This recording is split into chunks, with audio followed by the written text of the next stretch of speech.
వైసీపీకి చెందిన X MLC కానీ చికెన్తో భోజనం పెట్టడం కరెక్టే? అది చాలా విరుద్ధం అండి హిందూ సంప్రదాయం ప్రకారం. అలాంటి చేసిన వాళ్ళకి హిందూ సంప్రదాయం మేము ఖండిస్తున్నాం అండి. ఈ దేవి నవరాత్రులు కానీ వినాయక నవరాత్రులు కానీ చేసిన చాలా నిష్ఠతో చేస్తాం మేము. దాన్ని వాళ్ళు అలాగా అపవాసం చేయడం వల్ల మేము చాలా చాలా తీవ్రంగా ఖండిస్తున్నాం అండి. అంటే వాళ్ళు అంటున్నారు అసలు అదేదో పక్కన పెట్టుకుని ఏదో చేసిన కావాలని దుష్ప్రచారం చేస్తున్నారు, అక్కడ అలాంటిది ఏమీ లేదు అది దాన్ని మాట్లాడుతున్నారు. అది హిందూ ధర్మం విరుద్ధంగా కావాలనే అది రెచ్చగొట్టడం కోసం అలాగా చేస్తున్నాం మేము భావిస్తున్నాం అండి. ఎవరైనా పక్కన చికెన్ భోజనాలు చేస్తారండి హిందూ సంప్రదాయం ప్రకారం. అంటే నవరాత్రులు అంటే నిష్టగా చుట్టుపక్కల వాళ్ళు నిష్ట చేస్తే దాన్ని నవరాత్రులు అంటారండి.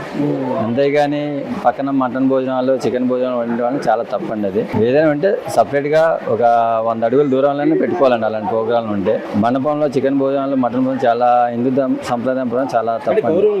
గౌరవం లేనట్టే కదండి దాని ప్రకారం. లేదండి అలాంటి చేసేవాళ్ళు గౌరవం ఉంటే అక్కడ పెట్టరు కదండి.